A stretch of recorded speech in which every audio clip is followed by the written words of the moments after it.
There was one house where a young family lived. This house had a basement which they never used as it was dark and filled with old things. However, one day the wife decided to start using the basement as storage for their Christmas decorations. When she went down to the basement, she felt a cold wind and a terrible smell. She noticed that all the items were turned over and thrown around the room.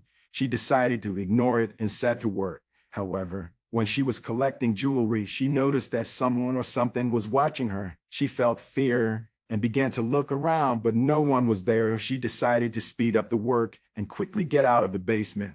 When she went upstairs, she noticed that there was a note hanging on the door that said, "Do not go down to the dark basement." She was frightened and showed the note to her husband. However, the next night, the husband felt curious and decided to check out the cellar. When he went downstairs, he noticed that all things were upside down and strange symbols were painted on the wall. Suddenly, he heard a noise and felt a cold wind on his face. He began to look around and saw in the corner a dark figure that seemed to be Alev. He got scared and started to run, but then he heard a whisper, "Don't leave, I'll find you." He quickly ran out of the cellar and locked the door. Husband and wife never went down to the dark basement again, and they left a note on the door to warn the next tenants. No one knew what was in the dark basement, but everyone was sure that it was something. After this incident, no one else went down to the dark basement. However, a few years later, a boy accidentally opened the basement door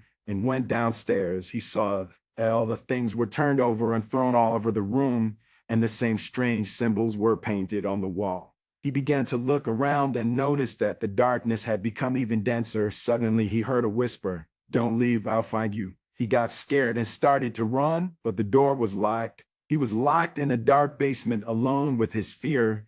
Every night he heard whispers, and he felt that he was being watched. Finally, after a few days, he was found, but he was never the same again. Since the boy was locked in a dark basement, the house has become deserted and no one has settled there. People say that the house is cursed and that the spirits continue to dwell in the dark basement.